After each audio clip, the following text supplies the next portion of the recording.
Hello and welcome to my channel. Well, this is all my small Barlows. I have Granddaddy Barlows, or the bigger Barlows.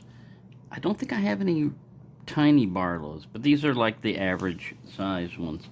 And through the magic of editing, I'm going to read through, it's Levine or Levine's, however you pronounce it, his thing on Barlow knives. And first it's going to talk about the description of, what is a Barlow knife. Because with traditional knives, they can get really into classifications and sub-classifications. It's a jackknife, it's a Barlow knife, it's an equal in, and so this is what he said on it, alright? He says, a modern Barlow knife is a regular jack, or rarely a sleeve bore jack, that has extra long bolsters, and no cap bolsters. You consider that cap. Many pre-1840 Barlows were curved regular jacks, as were a handful of more recent ones. The Barlow is a cheap, sturdy pattern intended for older boys. Hey, I fit that category. The long bolsters are usually iron, and they are most often stamped with a trademark. Traditional Barlow handle scales are smooth flat bone. Got an example right here. Some are left natural. This guy was almost left natural. But most are dyed brown or red. Recent Barlows have plastic handles. Older deluxe Barlows had jig bone, stag, or even pearl handles. Some were the southern pattern, even having fancy stamped bolsters. I guess you might want to classify that as fancy stamp. Rough Rider think that's fancy stamp, but okay. Don't rag too much on the giant R. I know. To me, like I said, I'll get into the bolsters because we got examples here. The famous R that they like to do, the plain bolster, which is pretty nice, and then examples of stamp bolsters that I don't think are too badly done. I mean, if you're going to throw a bolster on there with a stamp, I think this one looks better than that one. Some people would say this one, and I agree, like the plain ones look better than even with the stamp on it. But that's, personal opinion. It's all up to you. There is no correct answer on this other than what you find right. There are two basic classes of Barlows. One class is standard Barlows, which are around 3 3/4 inches long closed. The other class is daddy or granddaddy Barlows, usually 5 inches long. The usual baby Barlow is a low-quality knife under 3 inches long. Both standard and daddy Barlows can have clip or spear master blades. Both can be either single-bladed or else have a pinned second blade. Standard Barlows also have a sheep's foot spay or a razor master blade. Daddy Barlows can have a fish scaler back on the master blade or have a lock on single blades. A few are easy openers. And then he goes on to the history of the Barlows. The Barlows were a family of cutlerers in Sheffield, prominent in the 17th and 18th century. The first well-known Barlow there was Edward Barlow, who was elected Master of the Cutlers Guild in 1653. Boy, that's way back.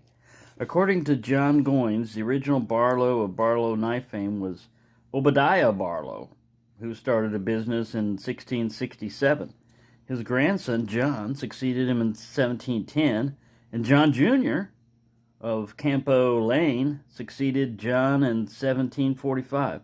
I wonder if Campo Lane is a road name, or if it even exists anymore. Why do we care? Anyway, in their time, this family seemed to have had exclusive use of the word Barlow by itself as a trademark on pocket knives. John Jr., the last of his line of Barlows, died in 1798. I think the patent's expired.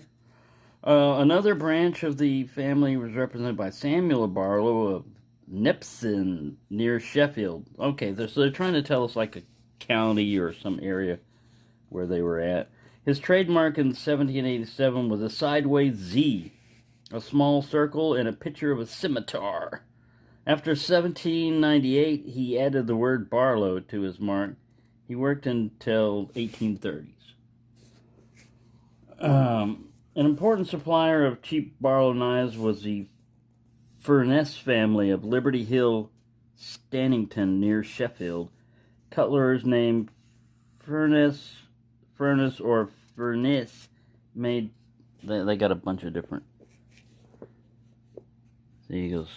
Furness, or Furness made pocket knives there since at least 1760. Furness Barlows were widely sold in America from well before 1870 to about 1915. Markings include Eno, Furness and Sons, EF and S, M Furness. Give all these little different examples down here. Focus. So, that's what they say about the Barlows. And for me, on Barlow knives, it was one of those things where, it's like a standard pattern. And like, a lot of people like it and everything. But it was one of those things that I had a bias on. I looked at it and I said, well, it's kind of a small knife. And for the longest time, I didn't even have an example of a small Barlow. But when I got one, I believe it was this white bone one, this white smooth bone one, I went, wow, these are pretty nice. These are pretty decent. It's not a super huge blade, but it locks out solidly. And this roundness of the handle here fits pretty well. So, we're going to look at the two that I picked up recently. This is kind of hard to see on the camera, but it's a fluted bone mother of pearl Barlow.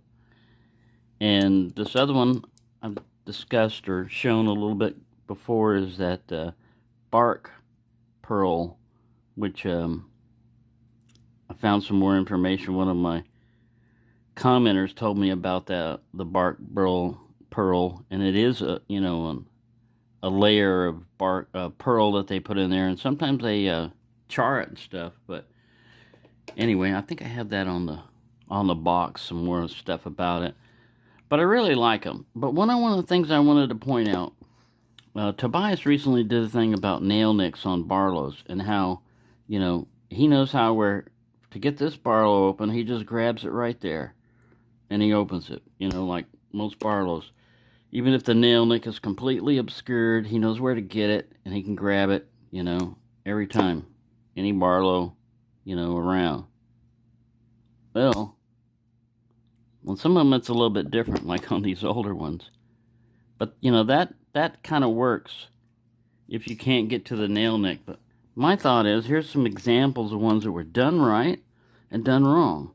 Because on the older, like on the cattleman's knife, you can just push down on the pin blade here and gain access to the nail nick, and away you go, right? But on these, on the Barlows, you can't. I mean, on these, the kick is just solid down there. What you see is what you get.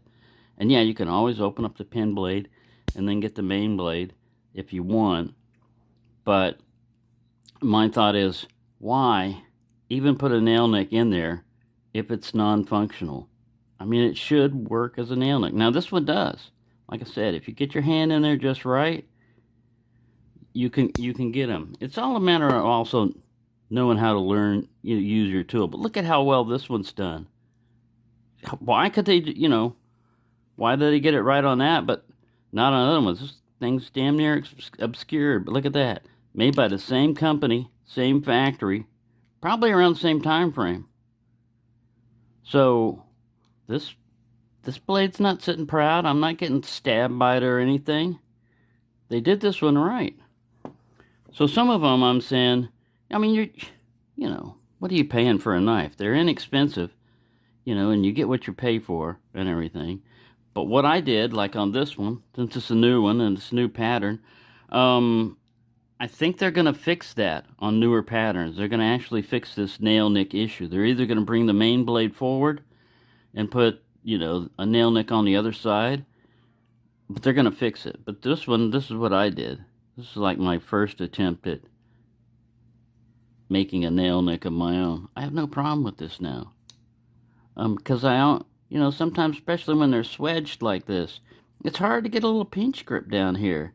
And your nails, yeah, I can get, this is not a super big issue on this one. I can usually get it in there, but I don't like to have to think, how am I going to manipulate this knife to get it open, to get the main blade open. I want to just be able to grab something, like a nail nick, and pop it open, This is not like a self-defense knife where you got to get it out real quick or flip or anything. It's a two-handed knife, so it's a traditional knife, so that's what you get when you get a traditional knife. It's slower, but what's your hurry, But with this little modification here, that makes all the difference on opening some of these knives. Like I said, most of them, you can pop them open, and they're decent. So what I've learned from all of this is I like Barlows. Of course, you don't need another reason to continue to collect more and stuff. Like if you've got one pattern, but see, if you think, well, I've got a Barlow, I've seen them all. No, you haven't, some are different. Look at this little fatty, He's a lot different than this guy. It's all thin right there. And it's different from this one. This one's getting to be a little fatty too.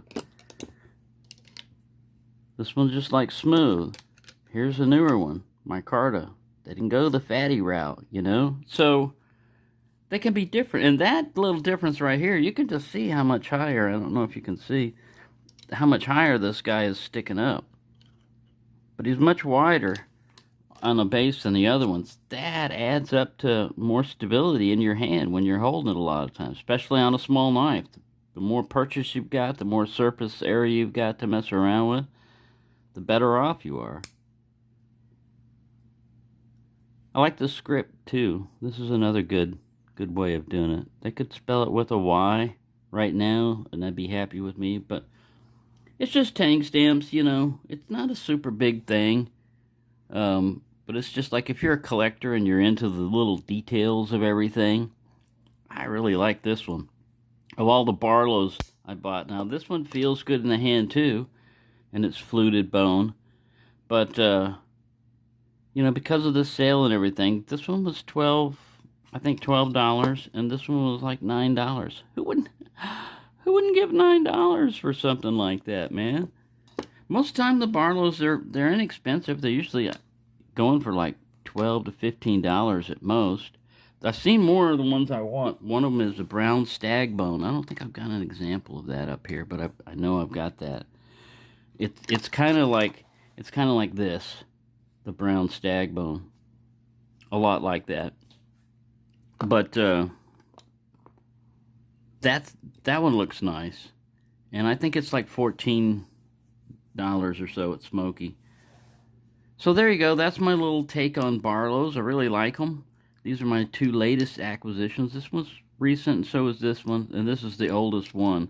So a lot of times when you're messing around with traditional patterns or something, you look at one and you go like, I don't know. I'm not a fisherman. I don't mess around with rope that much. What would I want with a knife like this? And then you get one and you go, wow, that's a decent sheep's foot or lamb's foot or whatever, almost Warncliffe, type of blade there. And this thing's pretty cool. And then you get the spike out. I got a lot of comments when I talked about, this is for use against marlins if they attack you. I hope you know by now a lot of times I have sarcasm or jokes in my stories, so I do know what this is supposed to be used for. But in my world, it's a case of a marlin tries to attack you, you've got something to attack him back with. That's why you call it a marlin spike. Spark me, I'll spike you back. But you learn from that, wow, those are pretty decent. All right, so this kind of like is a nautical theme, but I didn't have one, with an anchor in it. Cool. Now I got one with an anchor. Now this one was not from the Blade Matrix purchase or anything like that, but you still got the nice little, I guess they call it like a half hawk or something. You got a nice sheep's foot blade here.